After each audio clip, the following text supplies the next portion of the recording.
আসসালামু আলাইকুম ওয়া রাহমাতুল্লাহি ওয়া বারাকাতুহু। আলহামদুলিল্লাহ নাহমাদুহু ওয়া নুসাল্লিমু আলা ওয়া রাসূলিহিল কারীম, আম্মা বাদ। আপনাদের জন্য বিভিন্ন ভিডিও দিয়ে থাকি আপনাদের বোঝানোর স্বার্থে, ওলিয়া উলিয়া ও রাসূল সাল্লাল্লাহু আলাইহি সাল্লামের ভালোবাসায় এবং ওলিয়া উলিয়াদের জীবনী আপনাদের সামনে তুলে ধরি। আপনাদের সামনে তুলে ধরাই আমার কাজ। আপনাদের সামনে তাই আমি তুলে ধরি, কথা বলি। হযরত ইমাম গাজ্জালী রহমাতুল্লাহ আলাইহির বাণী। হে প্রিয় হে প্রিয় তুমি দীর্ঘজীবী হও এবং সৎ পথে থেকে দয়াল নবীর নির্দেশ সমূহ বিশ্বব্যাপী সম্প্রসারিত তা তুমি অবহিত সঠিক পথ পাচ্ছিতে সকলের মতো তোমার ক্ষেত্রে তাই যথেষ্ট হওয়া উচিত। তার নির্দেশ সমূহের অংশ বিশেষ তোমার স্মরণ থাকলে আমার উপদেশ তোমার কোনো প্রয়োজন নেই, আর তার কিছুই যদি তোমার স্মরণে না থাকে তবে আমার সাথে কাটানো বছরগুলোতে আমার কাছ থেকে কি শিখেছ? হে প্রিয় দয়াল নবীর সাথী বর্গ কর্তক সংগ্রহিত বাণীগুলোর মধ্যে একটি বিশেষ অনুধাবানী আল্লাহর বান্দাদের নিম্ন প্রয়োজনে সাধনায় নিম্নগতা ও তার প্রতি আল্লাহর অসন্তুষ্টির নিশ্চিত লক্ষণ অন্ত্র নিজের কোনো উপকারে আসে না। এমন কোনো কাজের জীবনে একটি মুহূর্ত নষ্ট করে পরিমাণে সেই হয় বৃহত্তর ধ্বংসের উৎসদ। 40 বছর বয়সে পুণ্যোত্তর ধারা যার পশু ব্যক্তির নিয়ন্ত্রিত হয় না তার পক্ষে দোজখের প্রস্তুতি সমীচীন হয়। আমি নিশ্চিত এই কয়টি কথাই সব যুগে সকল মানুষের জন্য যথেষ্ট। হে উপদেশ আমি তোমায় দিতে পারি আমার পক্ষে একটি মোটেও কঠিন কাজ নয়, কিন্তু উপদেশ গ্রহণ এবং সে অনুযায়ী কর্ম সম্পাদন খুবই কষ্টকর, কারণ ইন্দ্রিয়জাত স্বভাব এবং লালসা পরায়ণ ব্যক্তির কাছে উপদেশ অত্যন্ত বিশদ, আর ইহা অতি মধুর, বিশেষত যারা বৈষয়িক জ্ঞান সাধনায় লিপ্ত এবং সামাজিক মর্যাদা লাভের সচেষ্ট। তাদের কাছে জ্ঞান সম্ভবত ব্যক্তির বিশ্বাস করে একমাত্র জ্ঞানী তার মুক্তির উপায়। ইহা নাস্তিক দার্শনিকের অন্যতম বিভ্রান্ত ধারণা ও ভুল বিশ্বাস। এরা কর্ম বিমুখ, এটাই এর কারণ। বস্তুত কর্মই হওয়া উচিত জ্ঞানের চূড়ান্ত উদ্দেশ্য। সুতরাং জ্ঞানজাত হও। জ্ঞান অনুযায়ী যে ব্যক্তি কাজ করে না, সে তার কৃত কর্মের জন্য আল্লাহর জিজ্ঞাসিত হবে। সে তার ভুলের মাসুলের জন্য আমার আল্লাহ রাব্বুল আলামিনের কাছে জব্দকৃত হতে হবে। বন্ধুরা আমার, মন দিয়ে শুনে রাখো। তুমি উল্টা পাল্টা জ্ঞান ব্যবহার করেছো। তোমার জ্ঞান সব দিক দিয়ে ভালো আছে, কিন্তু আখলাক চরিত্র দিক দিয়ে ভালো নাই।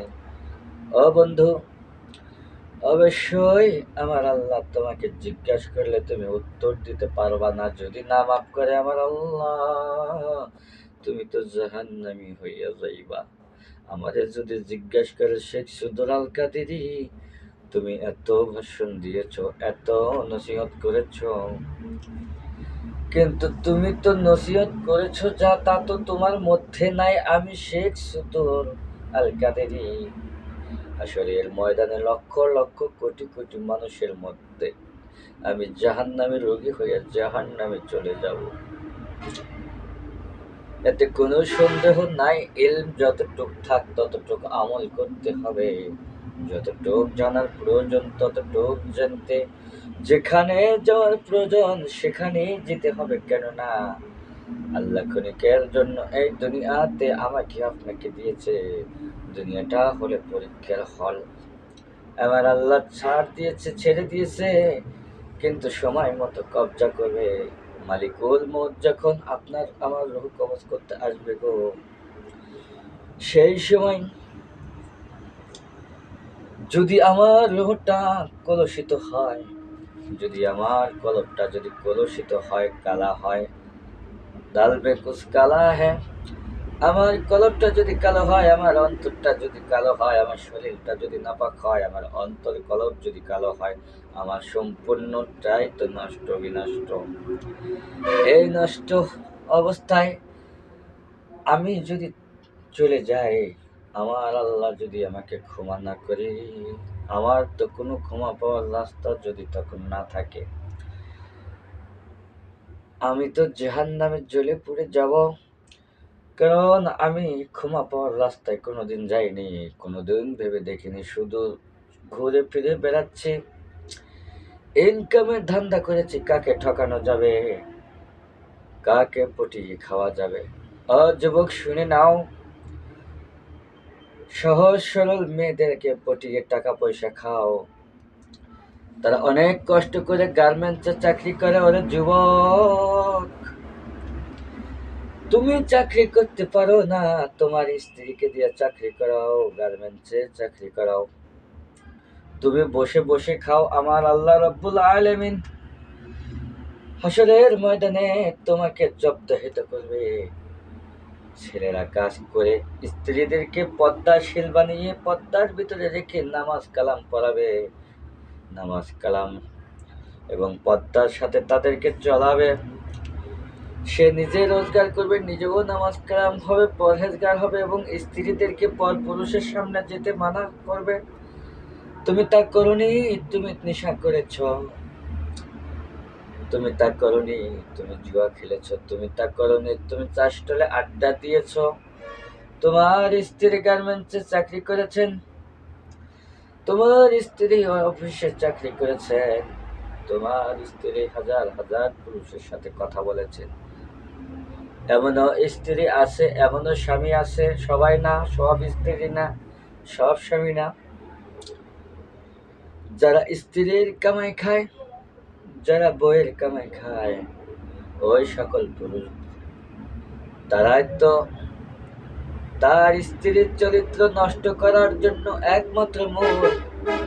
তোমার শরীর ভালো আছে, তুমি তো চাকরি করে খেতে পারো রে যুবক। যুবক, তুমি ঘরে বসে খাও, আড্ডা মারো, দোকানে চা স্টলে আড্ডা মারো, রং ঢং করো, টিকটক করে বেড়াও অন্য মেয়ে নিয়ে।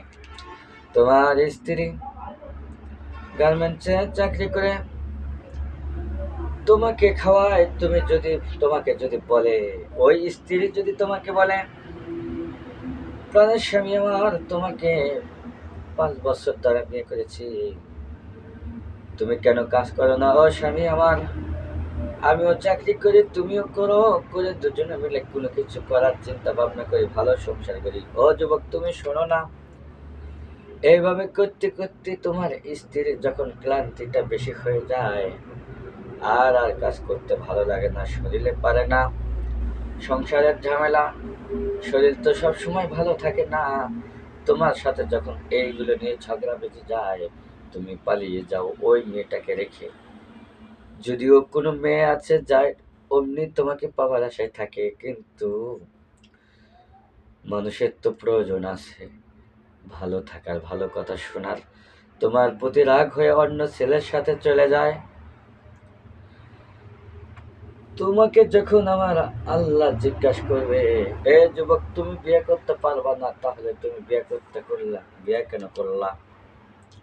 এ যুবক, তুমি যদি সংসার করতে ভালো না লাগে, সংসার যদি নাই করতে পারো, তুমি যদি ঘোরা বেড়াই খাবে, তবে কেন তুমি বিয়ে করো?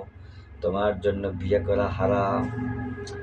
ও মা বোনেরা, তোমার স্বামী যদি চাকরি করে তোমাকে ভাত কাপড় সবকিছু তোমাকে মঞ্জুরি দিতে পারে, ও মা, ও বোন, ও মা বোন গো, তোমাকে যদি মন থেকে সবকিছু দিতে পারে একটা ছেলে, যদি কিছু কম হয় তার সাথে রাগারাগি করবা না, কিন্তু কখনোই না মনের ভুলেও না এই আচরণগুলো করবা না, কখনো মনের ভুলে বলবা না তোমার কাছে যা চাই 16 আনা বুঝে দিতে পারো না, এমন কথা বলবো না। যদিও সংসার গরিবই হয় বা বড় হয়, তবুও তুমি বলতে পারবা না তোমার স্বামীর সাধ্য অনুযায়ী যা দিয়েছে তাই, কিন্তু কখনো তুমি রাগ করে বলতে পারবা না গো যে আমি চাকরি করব, গার্মেন্টসে যাব। এরকম সুযোগ ছেলেদেরকে কখনো দেবা না।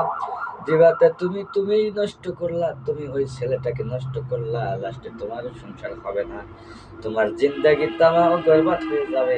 সেই কারণে ও মা বোন, সেই কারণে তুমি দায়ী থাকবা, এতে কোনো সন্দেহ নাই। সে ব্যক্তি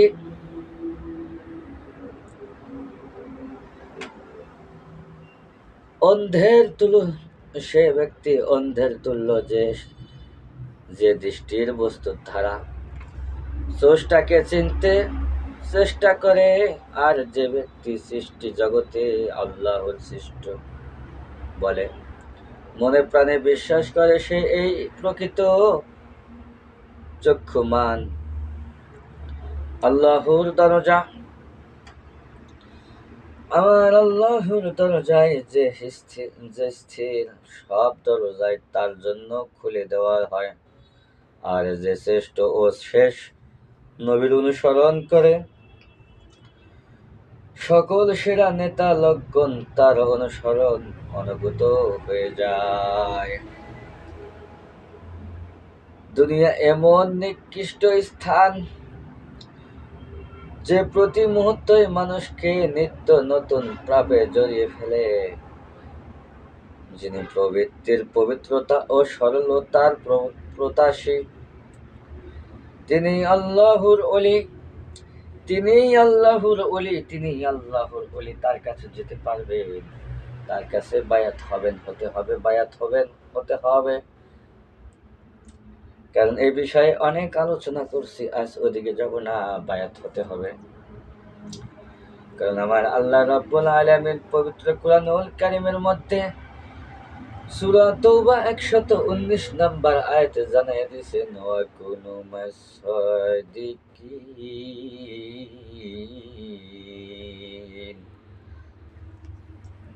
তোমরা সত্যবাদীদের সঙ্গে হও।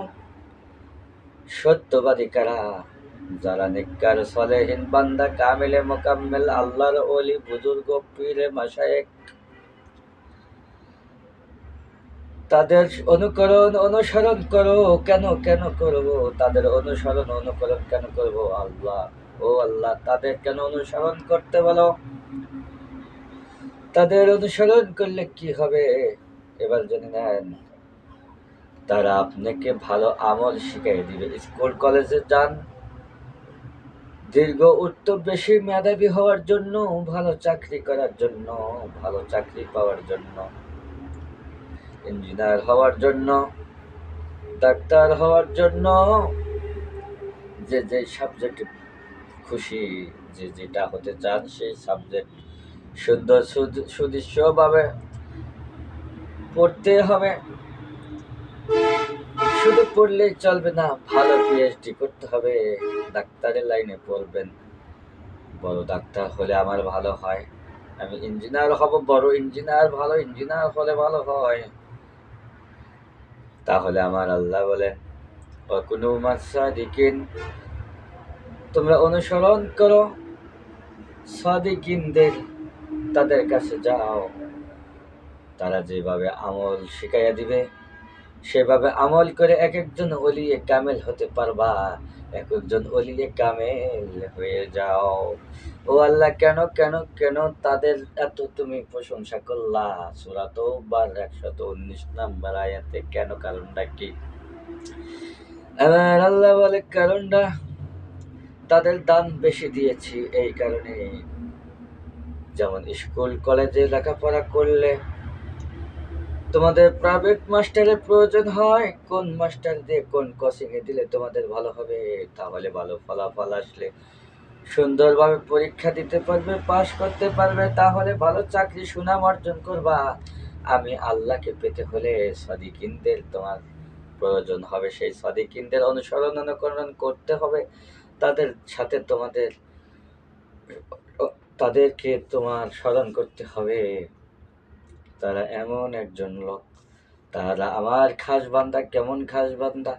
আমার আল্লাহ রাব্বুল আলামিন পবিত্র কোরআনুল কারীমের মধ্যে সূরা ইউনূস ৬২ নম্বর আয়াতের মধ্যে জবাব দেয় কেমন তারা আল্লাহ তাদেরকে কেমন ভালোবাসেন। আমার আল্লাহ রাব্বুল আলামিন বলেন সূরা ইউনূসের ৬২ নম্বর আয়াতে, বিসমিল্লাহির রহমানির রহিম, আলা ইন্না আউলিয়া আল্লাহি লাখাউফুন আলাইহি ওয়া লাহুম ইয়াহজানুন। আলা, সাবধান, ইন্না, নিশ্চয়, আউলিয়া, ওলি, আল্লাহি লা খাউফুন আলাইহি ওয়া লাহুম ইয়াহজানুন। আমার আল্লাহ প্রথমেই বলেন আলা ইন্না আউলিয়া। আমার আল্লাহ প্রথম যখন বলে আলা, আলা শব্দের অর্থ সাবধান, সাবধান অর্থ হলো ডেঞ্জারাস। কেমন ডেঞ্জারাস? আদালতে খুন করে আপনি গিয়েছেন, আপনি বড় আসামি,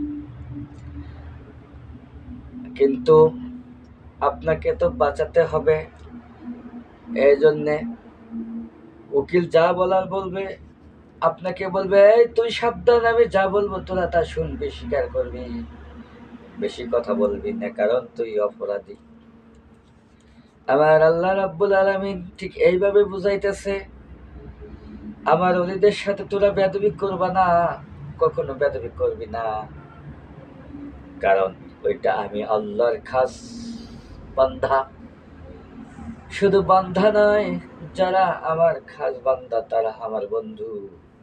আমার বন্ধু তো আমার ওলিয়ে কামেল, যারা আমাকে খুশি করে ওলিয়ে কামেল হয়েছে, তাদের সাথে কখনো তোরা বেয়াদবি করবি না, সাবধান। নিশ্চয় আমি আল্লাহ যাদেরকে ভালোবেসেছি তাদের সাথে তোরা বেয়াদবি করবি না, কারণ তারা তো আমার ওলিয়ে কামেল, কামেলে মুকাম্মেল। আমার আল্লাহ রাব্বুল আলামিন বলেন এই আয়াতের মধ্যে, নিশ্চয় তাদের কোনো ভয় নাই, তাদের কোনো চিন্তাও নাই। কোথায় কোথায় ও আল্লাহ, কখন তাদের কোনো চিন্তা নাই, কখন তাদের কোনো ভয় নাই। আমার আল্লাহ এই ৬২ নম্বর আয়াতের তর্জমায় তাফসীরে বলেন, আমার আল্লাহ বলেন তাদের দুনিয়া আখিরাত কবর হাসর কোথাও কোনো ভয় নাই, কারণ ওরা আমার খাস কামেলে মোকাম্মেল ওলিয়ে কামেল। তাদের সার্টিফিকেট আমি আল্লাহ দিয়েছি সূরা ইউনূসের ৬২ নম্বর আয়াতে, কারণ তারা আমার খাস ওলিয়ে কামেল, কামেলে মোকাম্মেল। তাদের সাথে তোরা বেয়াদবি করবি না, তাদের সাথে তোরা কখনো বেয়াদবি করবি না, তারা আমার খাস, আমি তাদেরকে ভালোবাসি, তারা আমাকে ভালোবাসা দিয়ে ভালোবেসে ফেলেছে। আমি তাদের কথাই সব করি। তারা যদি কখনো বলে তোদের প্রতি রাগ হয়ে তোরা ধ্বংস হয়ে যাবি, এতে কোনো সন্দেহ নাই। শুধু তাই নয়, তো আল্লাহ বুঝলাম তাহলে এখন কি করতে হবে? আমার আল্লাহ রাব্বুল আলামিন বলে, যাদের বিরুদ্ধে আমি বলছি সাবধান, তাদের সাথে ভালো ব্যবহার করবি। তারা কিভাবে আমল শিখাইয়া দিবে, সেইভাবে আমল শিখে আমল অর্জন করে আমার এই সাদিকিনদের সাথে, এই অলিদের সাথে তোরা ভালো ব্যবহার করে এক একজন কামেলে মোকাম্মেল হতে পারবি।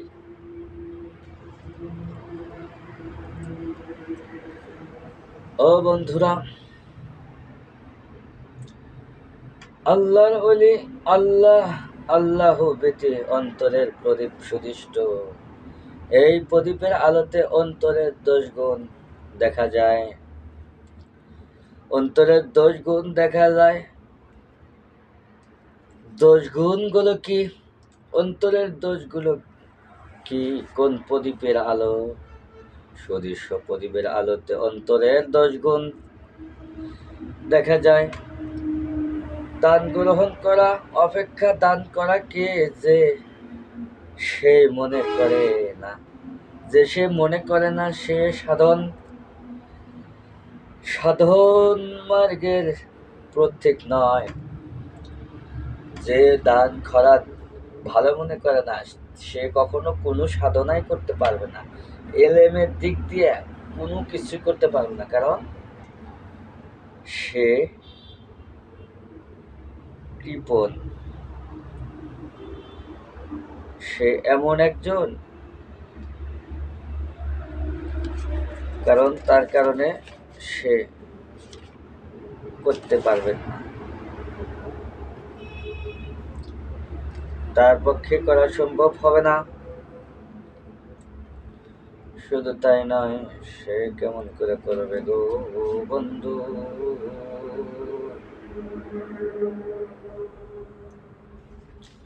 আমি আপনাদের জানিয়ে দিই বন্ধু, শুধু তাই নয়, আমার আল্লাহ রাব্বুল আলামিনকে চিনতে হলে ভালোভাবে চিনতে হবে, মন্দভাবে চিনে কোনো লাভ নাই। হযরত শাহজালাল রহমাতুল্লাহি আলাইহি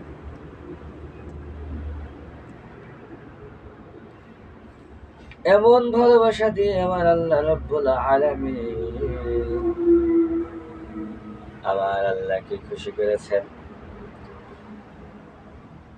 হযরত হাফস রহমাতুল্লাহি আলাইহি বলেন, যে লোক সুন্নাতের অনুসরণ করে না, নিজেকে নিজে মন্দ বলে না, সে মানুষের মধ্যে গণ্য নয়। ওলি আল্লাহদের কথা না বলে চুপ করে থাকা ভালো নাকি কথাবার্তা বলা ভালো? প্রশ্নের উত্তরে তিনি বলেন কথা বলা ধ্বংসের কারণ হতে পারে। অপরদিকে চুপ করে থাকার জন্য হযরত নূহ আলাইহিস সালামের এত দীর্ঘ জীবন লাভ করার সৌভাগ্যের কথা। প্রচুর উপাসনায় করে যিনি খুব বেশি নম্র হতে পারেন তিনি হলেন দরবেশ। যিনি খুব বেশি নম্র হতে পারেন তিনি হলেন দরবেশ। মানুষের মঙ্গল কামনা করা, তাদের সাহায্য বা উপকার করা, আল্লাহর দরবারে সাহায্য প্রার্থী হওয়া, সুন্নাতের অনুসরণ, হালাল উপার্জন, এগুলি হলো উত্তম মানুষের নিদর্শন।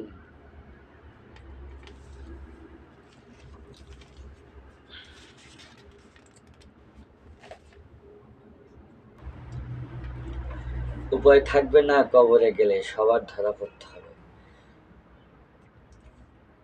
আমি সবসময় ভাবি কি যে উপায় হবে আমার কবরে, সব সময় জন্যই আমি শুধু ভাবি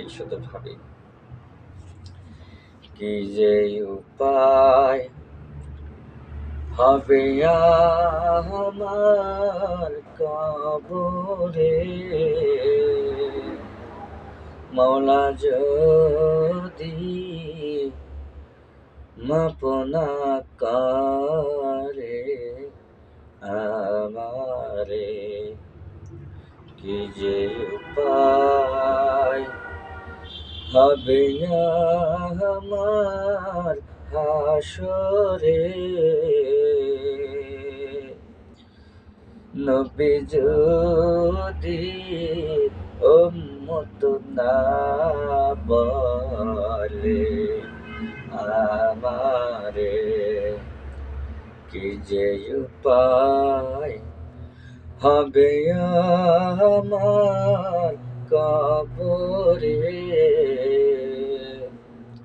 নবী যদি নাহি চিনতে পারি কবরে,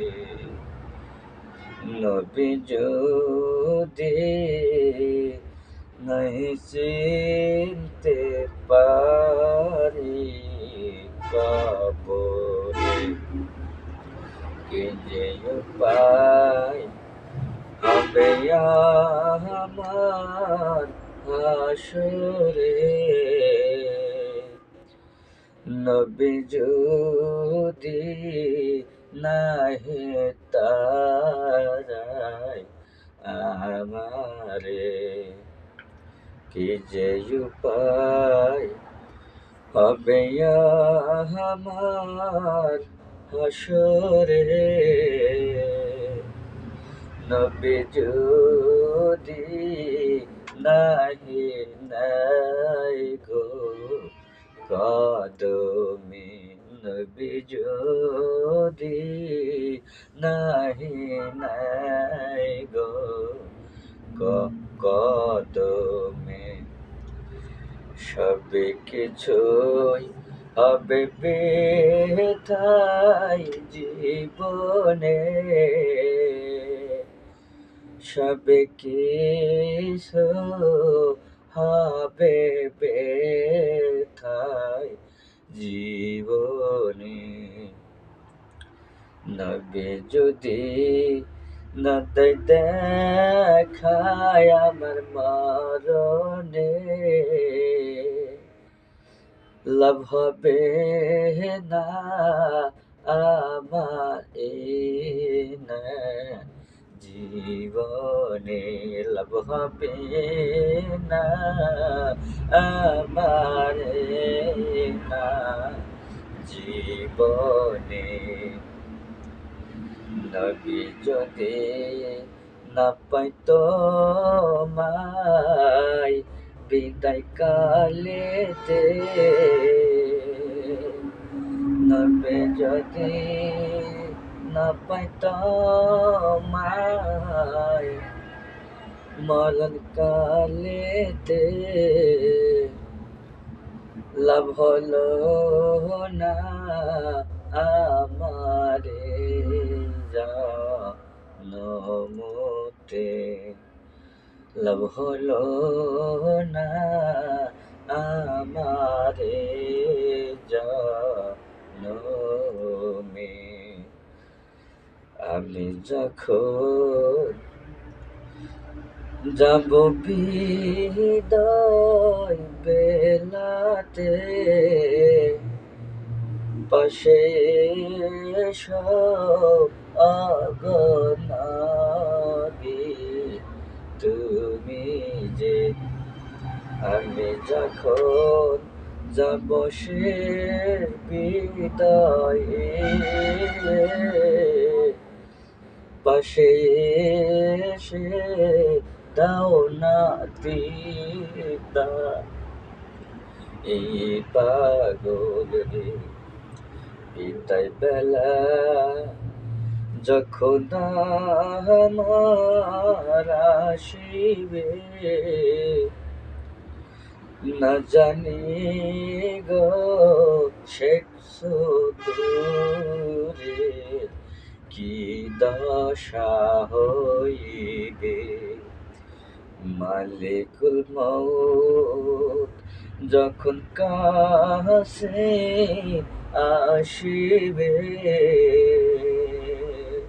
না জানি কে দশায় আমার হইবে, দয়াল নবী এসে দিও দিদার তুমি পাগল রে দয়াল নবী আপনি দিয়ে দিদারে পাগল রে নূরের নবী দিয়ে দেখানিও কাদমে প্রাণের নবী দিও দেখাই গুনাহগার দেখা দিয়ে নিও তারায় আপনার কাদমে দেখা দিয়ে নিও নবী তোমার কদমে কি যে উপায় হবে আমার কবরে আপনি যদি না দেন দেখা এই গুনাহগার উম্মতরে কি যে উপায় হবে আমার হাসুরে